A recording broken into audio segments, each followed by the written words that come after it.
Gunther Paoli, merci d'avoir accepté de répondre aux questions de Radio Partage. Alors, vous invitez aujourd'hui les Français à passer du confinement à l'action. Je voudrais d'abord vous présenter aux auditeurs. Alors, vous faites partie des nouveaux entrepreneurs qui préparent la transition, en fait, des entreprises, des industries. Vous travaillez au sein d'un réseau de chercheurs scientifiques et d'entrepreneurs du monde entier. Vous avez été un membre du Club de Rome et depuis des années, vous œuvrez concrètement pour la diffusion de solutions très pratiques à la crise. Vous souhaitez créer des entreprises locales et vous œuvrez pour ça depuis longtemps, des entreprises totalement écologiques, rentables et pérennes, et vous donnez la preuve que c'est possible. Vous apportez le concept d'une nouvelle économie que vous appelez bleue, qui est celle de l'abondance dans le respect de la nature. C'est vrai que la grande question de concilier l'abondance avec la préservation d'un équilibre naturel, eh bien, vous cherchez des réponses concrètes à ça. Et vous repensez donc l'entrepreneuriat pour l'intérêt général et la protection de la planète. Alors, très concrètement, au lieu de concevoir un produit et de chercher les matières premières à l'autre bout du monde, vous invitez les gens à utiliser d'abord ce qui est disponible localement en étudiant les opportunités de terrain. Et pour vous, c'est comme ça que l'économie se construit, non pas à partir de plans stratégiques de prédation, mais dans une dynamique de recherche et d'adaptation constante à l'environnement à partir de la base. Alors évidemment, ça demande l'éveil d'une toute nouvelle mentalité parce que les entrepreneurs doivent d'abord se mettre à l'écoute de Dame Nature, où justement la notion de déchet n'existe pas parce que elle s'est tout utilisée. Donc l'entreprise conçoit sa production autour d'une matière première locale et elle diversifie son activité autour en optimisant sa façon d'utiliser. Alors dans ce nouvel entrepreneuriat, les déchets des uns sont les matières premières des autres. Parce que, évidemment, dans la nature, rien ne se perd et tout se transforme. Donc, suite au confinement généralisé, qui vous a bloqué d'ailleurs 3 mois en Colombie, vous êtes décidé à inviter les gens à passer à l'action.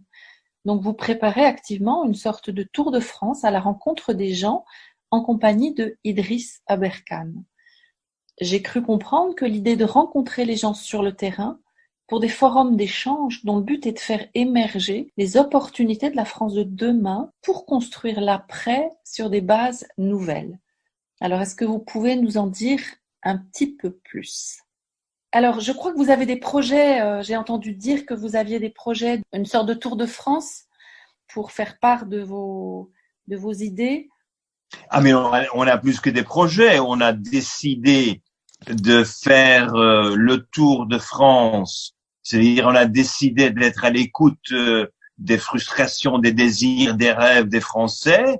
On a décidé, avec Idriss Aberkan, de quand même entrer dans un dialogue avec les Français pour identifier cet éventail d'opportunités. On va tâter le terrain avec, je dirais, les mains de projets que nous connaissons, qu'on a réussi à réaliser ailleurs dans le monde, pour qu'on puisse, après quelques semaines, avoir ce grand portefeuille d'opportunités qui nous permettra de vraiment créer la super France, une France qui est capable de répondre aux désirs, aux rêves des Français. D'accord. Donc votre souhait, c'est vraiment de partir de la base et de recueillir en fait les aspirations et les souhaits des gens. Mais il faut être très concret. Après 3 mois de confinement, il y a beaucoup de gens qui sont frustrés, qui ont ras-le-bol, qui quand même souhaitent plus savoir de la mesure d'1,50 m de distance, tous les détails qu'on a imposés à tout le monde. Les gens ont besoin de pouvoir s'exprimer, mais nous savons tous que quand vous étiez dans des conditions quand même de confinement où on a immobilisé tout le monde, il y a beaucoup de bons esprits qui sont sortis, de beaucoup de gens qui sont imaginés quand même des solutions hors du raisonnable. Et je crois qu'il faut donner chance aux Français, non pas seulement de s'exprimer, mais de trouver les moyens pour mettre en œuvre ce qu'ils se sont proposés. Oui, oui, oui, je comprends bien. Ouais, ouais. N'oublions pas, je vous donne un chiffre qui est un peu qui dérange. Je viens de les discuter avec une chaîne de radio il y a une demi-heure. N'oublions pas que même si on ne dévoile pas les chiffres de vérité, mais le suicide entre les jeunes hommes entre 16 et 26 ans est plus élevé selon les sondages qu'on a faits que des jeunes qui sont morts du Covid.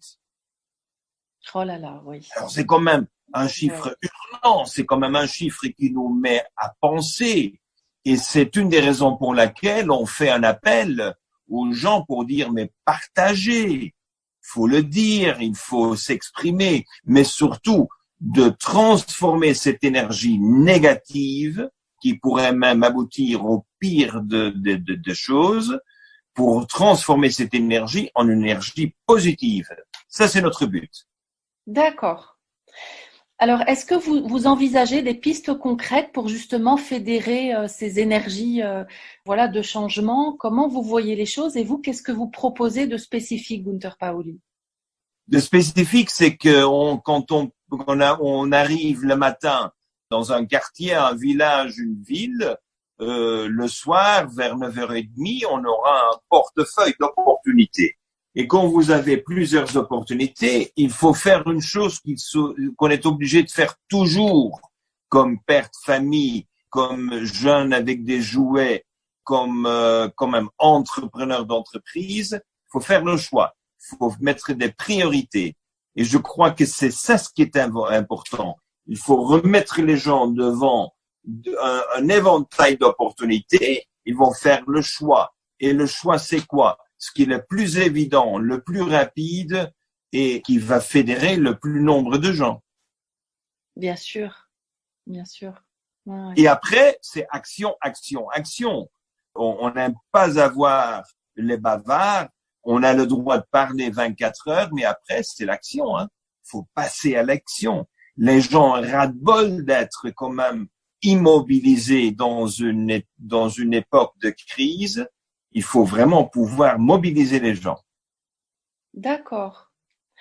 Pour vous, quel serait le ressort qui permettrait justement aux gens de se mobiliser? Parce que, enfin, pour cette mobilisation, il faut aussi qu'il y ait un changement des consciences. Il faut que les gens comprennent à quel point, enfin, vous en témoignez très bien dans vos ouvrages, que il faut arriver à repenser les choses localement et puis avoir aussi une vision globale et relier les deux.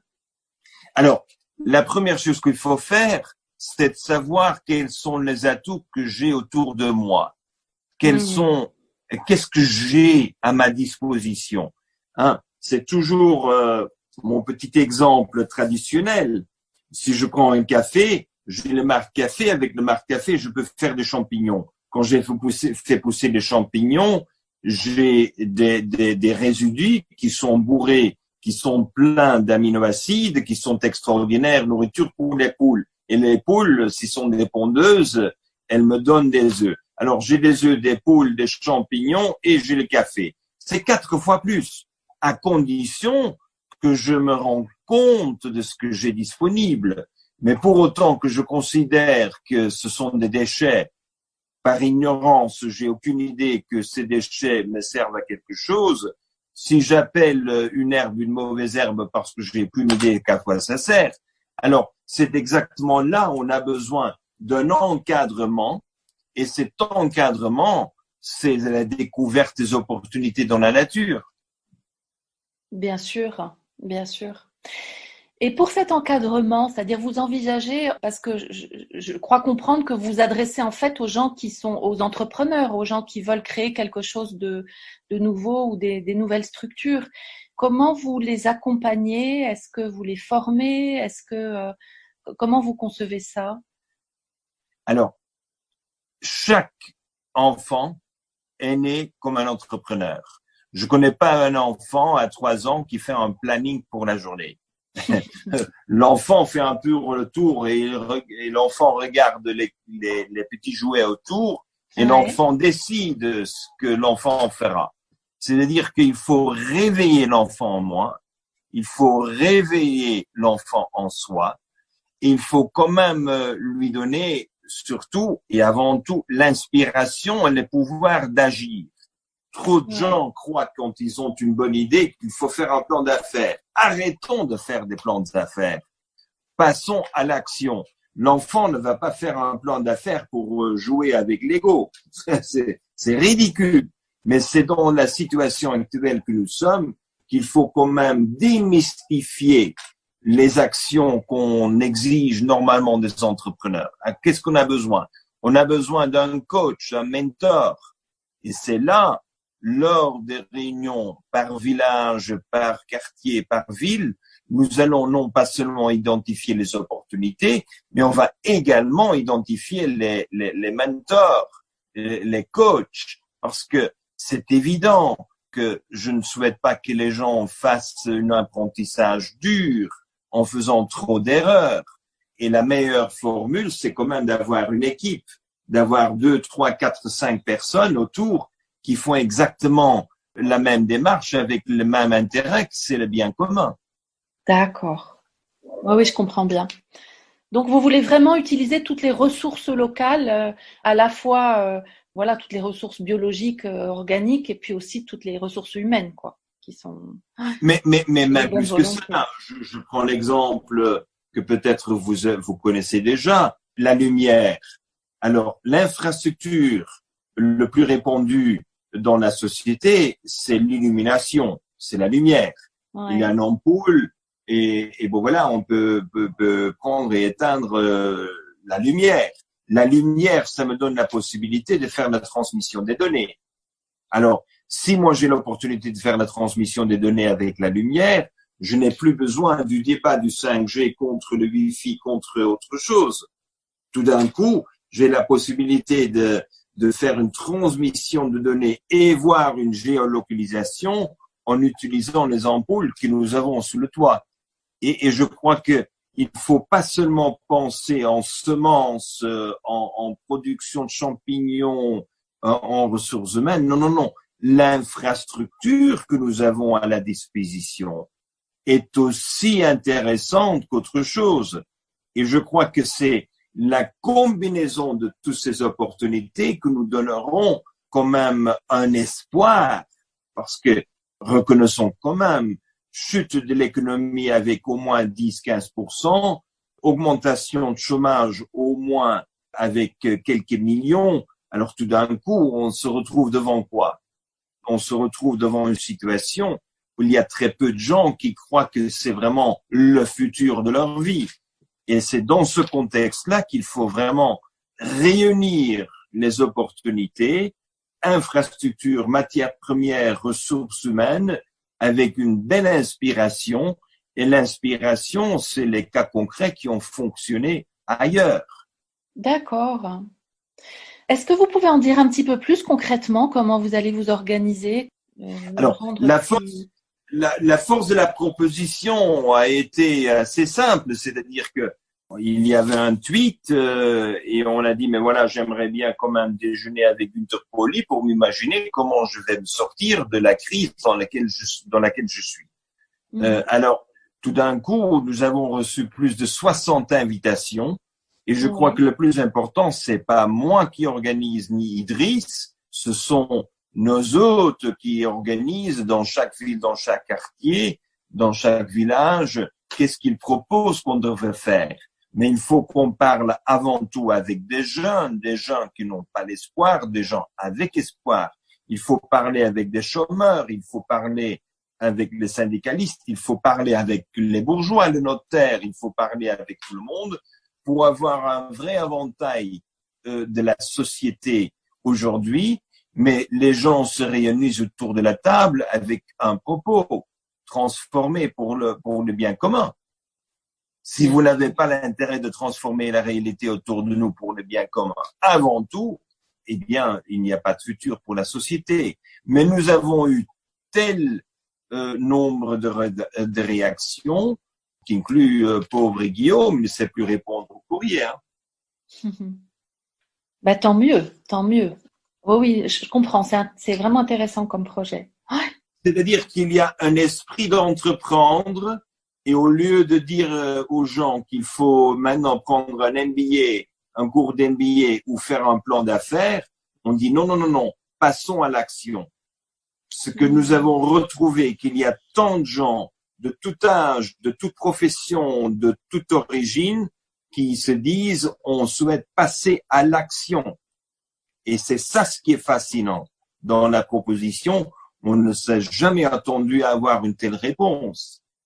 Donc, vous vous proposez un petit peu un rôle de fédérateur, d'inspirateur pour coordonner un peu toutes ces démarches.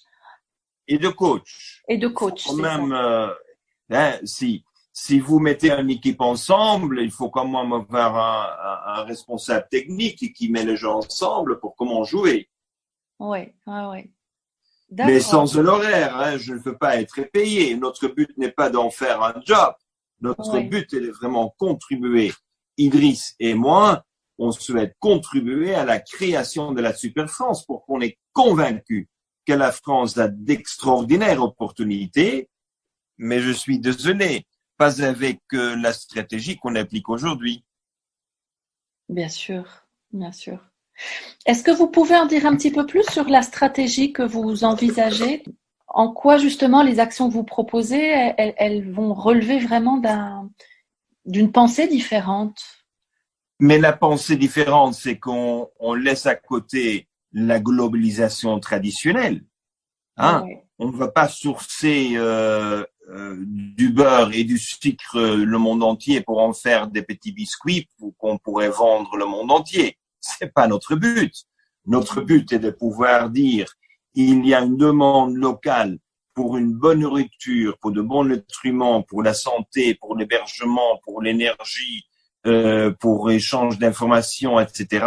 Il y a une demande locale, il y a des ressources qui sont localement disponibles. Alors, c'est quand même un peu la logique de tous les économistes. Comment est-ce que je peux connecter les deux, hein? Au lieu de passer par Amazon pour envoyer son argent aux États-Unis pour faire un achat qui nous sera envoyé en carton ondulé, qui par après sera quand même jeté, nous allons nous imaginer des moyens de répondre aux besoins locaux avec ce qui est localement disponible sans emballage. Alors là, il faut le mettre en œuvre, il faut le faire, il faut s'imaginer.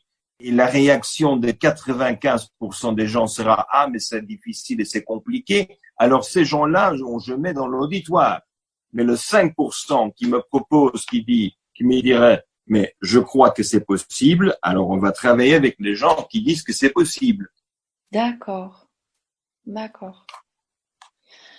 Et donc là, vous allez proposer votre réseau, c'est ça, Zeri Mais nous avons le grand avantage que nous avons 3000 chercheurs du monde entier. C'est-à-dire qu'il y a quand il y a une proposition scientifique technique, je peux immédiatement le vérifier s'il a de sens. S'il a de sens, faisons-le. S'il n'a pas de sens, retrouvons le sens dans la proposition. Mais je crois que la base de tout est toujours les sciences. Oui. On ne fait pas seulement parce qu'on y croit. Non, non, non, non. On y croit parce qu'il y a de sens. Le sens est garanti par les sciences. Quand vous avez une belle idée avec des sciences, vous avez une vision. Quand vous avez une vision, il faut quand même avoir un modèle d'affaires parce que si vous n'êtes pas capable de facturer quelqu'un, eh bien, vous n'avez pas un négoce. Vous dépendriez des subventions. Et c'est dans ce contexte-là qu'il faut passer de l'état d'une belle idée, d'une belle fantaisie, par les sciences à une vision. Il faut passer de la vision vers des opportunités de réaliser cette vision en modèle d'affaires grâce à une stratégie qui s'applique à ce que vous vous proposez. Mais notre but est toujours de répondre aux besoins de base. Oui, je comprends. Donc, en fait, vous répondez aux besoins de base en prenant appui sur une communauté scientifique et un modèle d'affaires. Ouais. Alors, si moi je vous propose qu'on pourrait faire des produits de nettoyage pour la cuisine et les toilettes avec la peau des oranges, on va dire mais qu'est-ce que vous racontez là? Ah non, non, non, ça s'est prouvé, ça fait, on a tel et tel. Et tout d'un coup, en 2 semaines, on est capable de le produire. Moi, je m'imagine qu'après 2 semaines, tous les endroits où on a visité, on va avoir une petite industrie locale. Une petite industrie locale pour faire ces produits de nettoyage qui sont 100% naturels, 100% biodégradables, mais qui en même moment vont promouvoir la bonne nourriture, parce que si vous faites le jus frais le matin, vous aurez, je dirais, plus de biomasse pour en faire des produits de nettoyage. Et en plus, si les oranges étaient bio, vous auriez une productivité qui est le double de la productivité des oranges qui ont été chimiquement traitées. Vous voyez, c'est un peu mettre les choses ensemble afin qu'on ait une opportunité de répondre aux besoins de santé, de résilience, de travail, de nettoyage, et on élimine quand même les risques que nous avons autour de nous. Est-ce que ce que vous proposez correspond en fait à des nouvelles industries, en fait, on pourrait dire ça comme ça? Est-ce que ça peut fonctionner aussi pour des services, pour, je sais pas, pour des... Ah, mais les transmissions de données, c'est un service. C'est-à-dire que si je transforme l'ampoule et je le transforme avec une puce pour me permettre de faire la transmission des données, je fais un service. Pour moi, c'est tout à fait égal. Je peux le faire au lieu de simplement vendre le produit de nettoyage, je peux venir et vous garantir que je nettoie qu'avec des produits naturels. Alors, ces services, ces produits, ces services, c'est la même chose. Je n'y vois aucun problème. D'accord. Bon. Et pour vous, en fait, voilà, la sortie du confinement, ça peut susciter effectivement un déclic, un besoin d'agir, en fait. Je crois que les gens ont heureusement, malheureusement été forcés de faire une réflexion profonde. Et dans ce contexte-là, c'est une opportunité sans pareil que nous avons aujourd'hui de sortir de ce confinement et de vraiment se dédicacer à la transformation dont nous avons besoin. On va quand même pas faire la même chose qu'on a fait auparavant. Bien sûr. J'espère pas. Bien sûr. Oh, il est grand temps que ça change, c'est certain. Qu'est-ce que vous, dans votre vécu, vous avez trouvé le plus inspirant, le plus enthousiasmant? Pour moi, quand les gens passent d'une idée à l'action, pour moi, c'est fascinant. Quand les gens se sentent inspirés. Vous savez que il n'y a rien plus fort qu'une personne enthousiasmée, une personne qui croit qu'il a un futur, une personne qui croit qu'elle ou lui est capable quand même de contribuer. Je crois que c'est ça le plus important. Et comme dans mon travail, j'ai pu le vivre de première main tant de fois, je crois que le plus motivant, c'est de voir des gens qui ne voyaient pas un futur, qui maintenant sont inspirants. Je dis toujours, c'est qu'un apprenti enthousiasmé est beaucoup plus important qu'un prix Nobel déprimé. Et comment? Bien sûr. C'est-à-dire que j'ai des gens qui sont déprimés, ça vaut aucune chose qu'ils ont étudié auparavant. Ça ne vaut rien du tout les prix qu'ils ont reçus. Mais quand j'ai une jeune qui est prête de se lancer, on part pour des aventures extraordinaires. Alors, je me posais un peu la question, après la lecture de vos ouvrages, est-ce qu'il existe un site dédié où on peut, par exemple, aller visiter des entreprises qui fonctionnent un peu selon les principes que vous proposez? Est-ce que on peut donner des adresses, je sais pas, pour les consommateurs qu'on est tous, pour voilà, acheter des produits qui vont dans le sens de cette transformation? Est-ce que, voilà, c'est vrai que on a un peu envie de voir concrètement voilà ce qui est Alors, en peut-être vous comprenez que je suis pas là pour engendrer la consommation. Je suis plutôt là pour inspirer les gens de passer à l'action. Alors non, je suis désolé, je n'ai pas de site internet où je dirais avec mon label bleu, vous achetez A, B, C et D et vous rendez la terre heureuse. Non, ça je n'ai pas. De l'autre côté, j'ai un site internet theblueeconomy.org où quand vous tapez, vous avez plus de 140 cas concrets des projets qui ont été réalisés. Et je crois que de ce que nous devons nous inspirer aujourd'hui, c'est le possible. Bien sûr. Et quand on a réussi de rendre l'impossible possible, il y a des gens qui disent, dis donc, si lui il a su le faire, moi je sais aussi le faire. D'accord. Qu'est-ce que vous avez envie de dire, voilà, aux auditeurs de notre radio sur la notion de partage et de coopération? Alors pour moi, le plus important, c'est que dès à présent, tous les mondes qui m'écoutent, ce qu'on devrait faire dès à présent, dès d'aujourd'hui, c'est de chaque jour prendre 3 minutes pour raconter une belle histoire inspirante aux jeunes.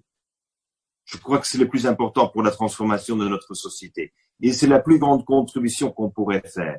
Racontons tous et toutes une petite histoire de 3 minutes, mais très positive, très inspirante, c'est très surprenante aux gens qui sont près de nous écouter. Et quand nous sommes capables de raconter pour le reste de notre vie, chaque jour, une belle petite histoire inspirante, je vous assure, on va changer le monde. Oui, je comprends. C'est-à-dire on se stimule, on se nourrit, et puis à soi-même, ça fait du bien déjà de raconter. Ah oui, parce que pour pouvoir raconter une petite histoire tous les jours, il faut qu'on recherche un peu les différentes histoires possibles. Mais il faut qu'on arrête, de critiquer, il faut qu'on arrête d'insulter et de quand même déclarer ce qui est bien, ce qui est mal. Non, non, non, non, ça je laisse à quelqu'un d'autre à la fin de je ne sais pas quoi, de ce que nous avons besoin aujourd'hui. C'est qu'on s'inspire de ce qui est possible et ce qui a été fait. Et la belle chose dans la vie, c'est qu'on adore les belles surprises. Alors la vie sans belles surprises n'est pas une vie. Oui, c'est certain. Donc vous faites appel en fait à la créativité des gens. Je fais appel à la disponibilité d'être inspiré. Je fais appel à que les gens découvrent ils doivent se libérer.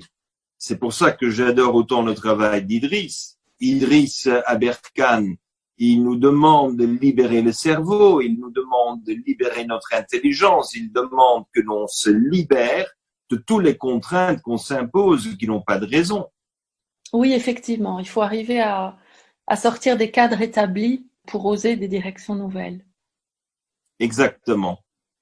Oh oui, donc c'est vraiment un accompagnement sur la façon de penser les choses. Façon de penser et de passer de la pensée à l'action. J'insiste là-dessus. C'est très important qu'on passe à l'action. Oh oui, mais enfin, je voulais dire que ce soit une action pensée, quoi. Réfléchie. Penser ou inspirer. C'est vrai, c'est plus vivant le mot inspirer, c'est vrai. Voilà. Et je reviens à la sagesse de Saint-Exupéry quand il laisse dire au loup, le renard, le renard, il faut regarder la réalité avec son cœur. Il faut regarder autour de soi avec son cœur, pas avec le cerveau. Et je crois que la force de Saint-Exupéry est de dire quand même, si votre cœur ne parle pas, ne voit pas, n'écoute pas, alors vous êtes quand même une personne qui a rationalisé trop, et vous n'avez pas très bien cerné la totalité de vie qui est autour de toi. Oh oui, je comprends bien. Et à ce moment-là, on suscite quelque chose qui est l'émerveillement. Enfin, et c'est, oui, oui, c'est un regard différent sur le monde. Ah oui, je comprends bien. C'est fort ça, cette notion de relier vraiment l'action avec le cœur et ouais, c'est nouveau en fait. Mais c'est ce que la majorité des gens ont fait toute la vie. C'est seulement les 50 dernières années que les diplômés de l'INSEAD, les diplômés de HEC, les énarques, etc., on est devenus des personnalités si rationalisées. On est devenu rationnel qu'on a oublié son cœur. Et vous n'avez plus de cœur, mais je vous en prie, vous prenez des décisions comme on a fait pendant dans le confinement. On décide pour éviter que des gens meurent d'un virus, mais on crée tant d'autres problèmes que j'ai soulevés avec les suicides, mais on ne le considère pas, on ne souhaite même pas que la nouvelle soit communiquée au grand public. C'est là où, si on n'a qu'un intérêt et c'est calculé très rationnellement, on n'a plus de qualité de vie. Hein. La vie, c'est aussi de rencontrer des grands défis et de les supérer. Tout à fait. Ah, oui. Et si vous n'avez jamais supéré une crise, vous n'êtes pas prête pour la vie. Hein. C'est vrai que cette crise nous met vraiment devant nos priorités. Ah oui, la priorité est quoi? La priorité de faire tomber l'économie à tout prix, de mettre en chômage quelques millions de personnes, par une décision qui est inspirée par des virologues qui ont intérêt et qui ont une connaissance, ce sont les virus, ou est-ce que nous avons une appréciation de la réalité de la société? La société, c'est pas seulement la vie et la mort, la société, c'est la communauté, c'est la résilience, c'est la joie de vivre et les défis qu'on rencontre dans sa vie. C'est tout ça. Vous savez que c'est la première fois dans l'histoire que nous avons un danger qui nous met en péril et on a immobilisé la totalité de la société. C'est fou ça, on n'a jamais fait. Chaque fois qu'il fallait faire la guerre, on a mobilisé tout le monde, même dans le maquis. Mais cette fois-ci, on a décidé d'immobiliser tout le monde. Tandis que tous les scientifiques savent très bien, qui connaissent un peu de la réalité de la vie, que dans votre bouche, vous avez plus de virus et de bactéries qu'il y a des gens qui vivent sur Terre. C'est vrai. Et que chaque mètre carré, il y a 100 millions de virus qui descendent chaque jour. Alors là, on va se protéger contre un virus. Il faut taper la bouche. Alors, je comprends pas. Je dis pas qu'il ne faut pas taper la bouche quand vous êtes en contact et vous protéger quand vous êtes en contact avec des gens qui ont été vraiment infectés. Mais il faut quand même trouver un équilibre dans la réalité. Et comme moi, je constate qu'il y a quand même plus de gens qui meurent de sida, plus de gens qui meurent de dengue, plus de gens qui meurent de la fumée de cigarettes, plus de gens qui meurent de cancer. On n'a jamais arrêté le monde pour traiter le cancer. Hein. C'est vrai que c'est troublant. Cette décision, elle a quelque chose d'aberrant. C'est vrai. Non, elle est quelque chose. Je pose la question. Qui a décidé que pour 1 million de victimes, malheureux de victimes, mais la faim dans le monde entier, quand même, s'impose partout. Et nous avons aujourd'hui, malheureusement aujourd'hui, on va connaître cette année-ci au moins 10 ou 15 millions de cas supplémentaires de gens qui meurent de faim. Alors, 15 millions pour sauver 1 million. Alors, je ne sais pas comment on fait le calcul, mais si j'ai un cœur, je ne suis pas capable de faire le calcul. Il faut que je prenne des décisions d'autre manière. Et c'est dans ce contexte-là, comme nous l'avons vécu, les décisions ont été prises. On ne peut pas faire marche en arrière. Alors, je ne suis pas là pour critiquer personne, mais je suis là pour dire, allons en avant quand même d'autre manière. Oui, j'entends, bien sûr, bien sûr. Bon, on va vraiment souhaiter que cette rencontre avec le terrain soit vraiment fructueuse et très, très inspirée et que ça débouche sur des actions de transformation. Un grand merci, Gunther Pauli, de cet échange. Non, merci à vous. Merci pour prendre le temps d'être à l'écoute et de me poser les questions. Merci beaucoup. À très bientôt. Merci, au revoir. Au revoir.